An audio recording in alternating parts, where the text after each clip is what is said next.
Imagine you are standing in the middle of a city of 5,000 people,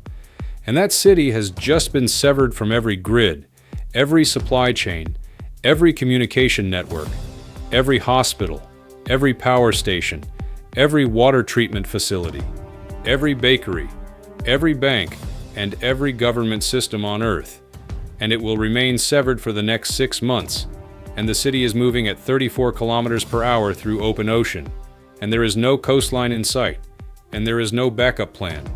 and the 5,000 people inside it are expected not only to survive, but to perform at peak operational capacity every single hour of every single day. And the question that should be forming in your mind right now is not how they fight, but how they stay alive. And more precisely, how the engineers who designed this system ensured it could never be allowed to shut down. An aircraft carrier is not a ship in any meaningful civilian sense of the word. A ship crosses water and arrives somewhere. A carrier is an engineered environment designed to sustain complex human life indefinitely, without the modern world, and every system inside it exists, not because it was convenient to include, but because the alternative was thousands of people dying slowly in the dark, and that distinction, the difference between a vessel and a self-sustaining civilization, is the entire story of how these systems were designed. Start with the most immediate constraint, the one that civilian logic almost always underestimates: water. A human body begins to fail within 3 days without fresh water. And 5,000 human bodies consuming water for drinking, cooking, medical use, steam generation, and mechanical cooling require an amount that no tank system could feasibly store across a 6-month deployment, which means the ship cannot carry its water with it. It must manufacture it continuously, and this is where the first design principle of permanent systems engineering reveals itself, because the desalination infrastructure aboard a nuclear carrier is not a backup capability. It is the primary survival mechanism,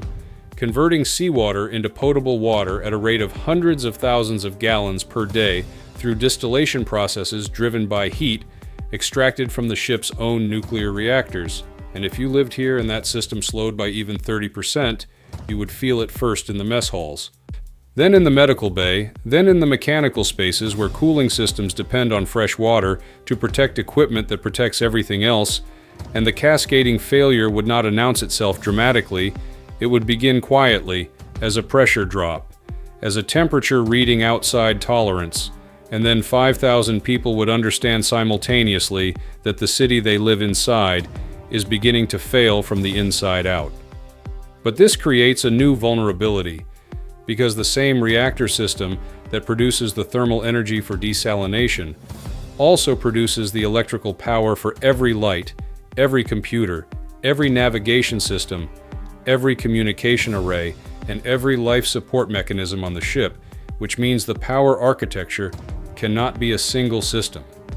It must be a distributed and redundant network engineered around the assumption that any individual node can fail at any time, and the design philosophy behind this is worth understanding precisely,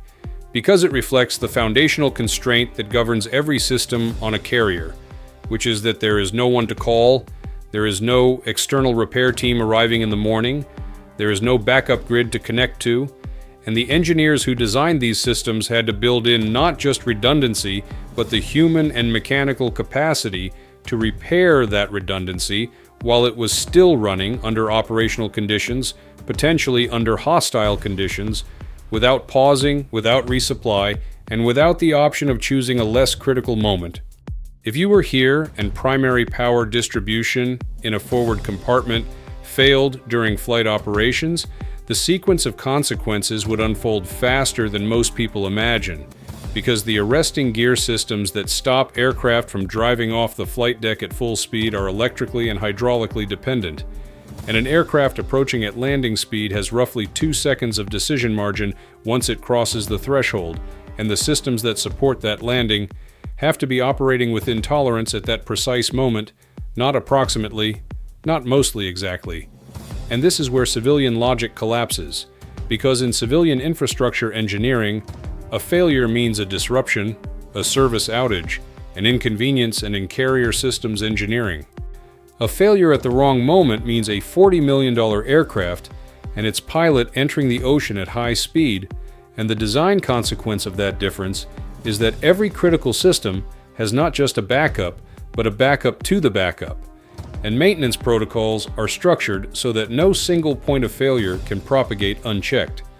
Which sounds rational until you understand that maintaining overlapping redundancy across 5,000 interdependent mechanical, electrical, thermal, and hydraulic systems simultaneously, while those systems are running, while people are sleeping 4 feet above them, while aircraft are launching and recovering overhead, requires a level of organizational discipline that does not exist in any civilian environment on Earth. Here is what most people never consider: food. Not the logistics of storing food, which is itself a significant engineering challenge across 6 months of isolated operation, but the processing, preparation, and delivery of food at the scale required to sustain 5,000 people working in rotating shifts around the clock, because the mess operations aboard a carrier are not a cafeteria service. They are an industrial food production system operating continuously, serving thousands of meals daily across multiple crew areas, calibrated not just for caloric output, but for the nutritional requirements of people performing physically and cognitively demanding work under sustained stress. And if the food production system degraded significantly, the performance degradation across the crew would begin within days and become operationally dangerous within weeks. Not because people would starve immediately, but because the cognitive and physical output required to operate complex systems at zero-margin precision depends on nutritional stability, and the engineers who designed the storage, refrigeration, ventilation, and delivery infrastructure understood that food is not a comfort system. It is a performance system, and it was designed accordingly. The waste systems tell you something even more fundamental about how self-contained civilizations must be engineered, because 5,000 people generate an enormous volume of biological and operational waste continuously, and in a civilian city that waste flows into a municipal system connected to treatment infrastructure that exists independently of the people producing it, and on a carrier moving through international waters. None of that external infrastructure exists, and the regulatory constraints on ocean discharge are significant, which means the ship must process, treat, neutralize, or store everything it generates internally. And the vacuum collection, treatment, and discharge systems that manage this are not auxiliary infrastructure. They are core systems whose failure would render inhabited compartments uninhabitable within hours, and the pressure differential physics that drive the vacuum collection system depend on mechanical components that are themselves dependent on power and maintenance. And if you lived here and those systems failed in the lower berthing compartments during a night cycle, the consequence would be immediate, physical, and the kind of problem that erodes operational readiness faster than almost any other failure mode.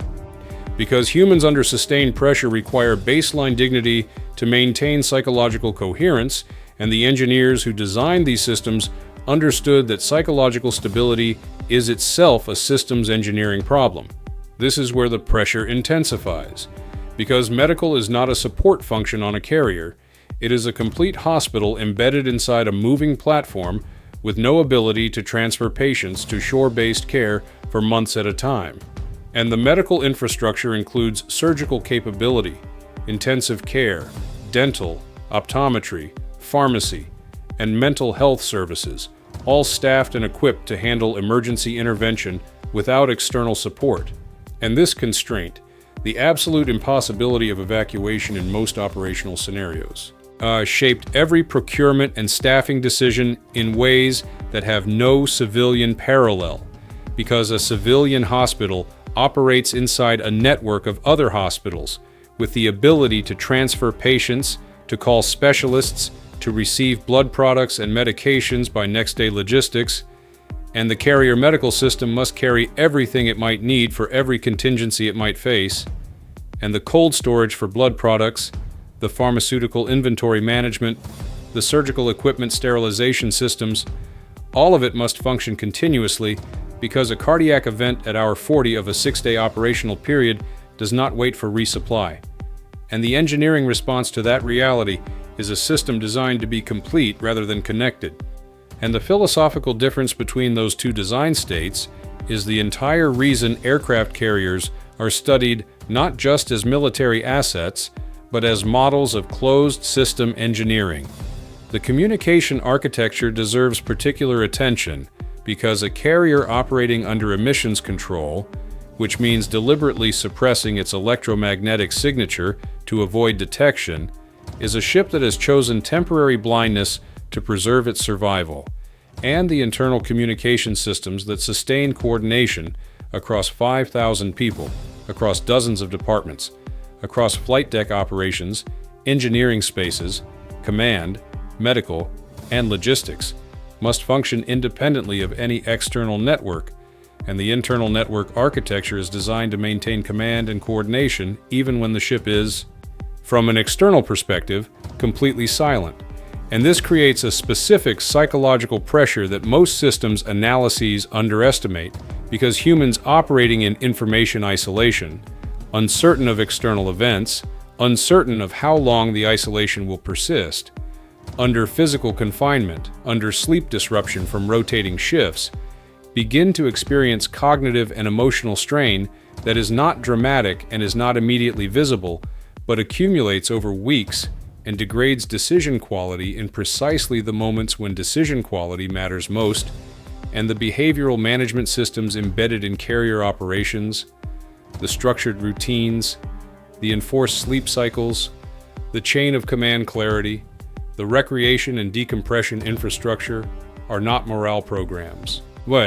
They are system stability mechanisms designed by people who understood that human cognitive performance is itself a system with inputs, tolerances, and failure modes, and that a ship whose personnel are psychologically degraded is a ship whose mechanical systems are also in danger, because every mechanical system on a carrier depends on human attention to maintain it. The nuclear propulsion system is the load-bearing architecture underneath all of this, and understanding it requires separating it from its public perception, because the reactors aboard a carrier are not primarily weapons, they are power plants, and their design philosophy is governed less by offensive capability than by the constraints of operating a nuclear system at sea without any possibility of external regulatory intervention, external maintenance support, or external emergency response, which means every safety system, every containment protocol, every operational limit, and every maintenance procedure must be executable by the crew with what they carry. And the zero-margin safety culture that governs nuclear operations is not a bureaucratic imposition, it is the engineering response to the consequence of failure at sea, where a reactor incident does not produce a local emergency with external responders, it produces a shipborne emergency inside an isolated environment with no exit,